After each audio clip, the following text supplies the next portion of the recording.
Et parlons à présent d'un autre civil victime de torture à mort dans un commissariat à Douala. La famille accuse des fonctionnaires de police d'avoir torturé à mort l'un de leurs frères et ces actes de dénonciation qui ont fait l'objet de vives critiques à la fois de la part de la famille et des usagers. Que répondent les fonctionnaires de police mis en cause?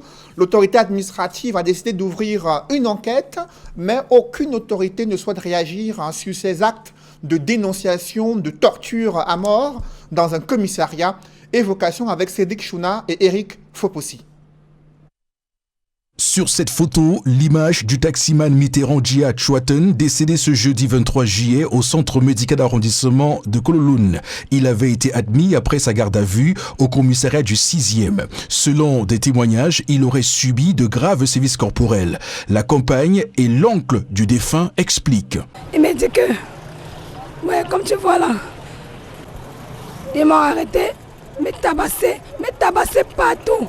Partout sur mon corps, partout, même la tête. Il m'a dit qu'ils m'ont ramené ici, ils m'ont enfermé. J'ai dit, est-ce que tu es un bandit? Tu as fait quoi jusqu'à ce niveau?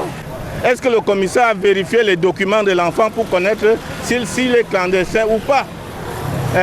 Ce qui a intervenu, ils sont arrivés, après avoir tapé l'enfant, ils ont dit que l'enfant devait leur remettre 100 000 francs et lui et le propriétaire du taxi 50 000 pour qu'on le libère. Ça n'a pas été le cas. C'est pour ces raisons qu'ils ont amené l'enfant ici à l'hôpital, l'enchaîner dans son état où il était. Et il a rendu l'âme. Et quand vous arrêtez quelqu'un, vous devez l'entendre. Si s'il est fautif, c'est un chauffeur.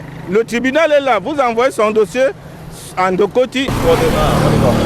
Tout serait parti d'une interpellation lundi 20 juillet suite à un mauvais stationnement sur la voie publique. Le frère de la victime, commissaire de police à Yaoundé, trouve le traitement disproportionné.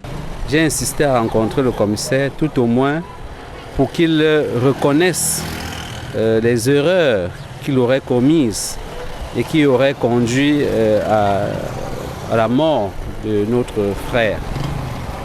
Parce que d'après ses propres déclarations, il s'agissait d'une infraction au code de la route. Mon frère, dit-il, a essayé de le traîner, nous n'étions pas là, alors qu'il était presque entré dans sa voiture.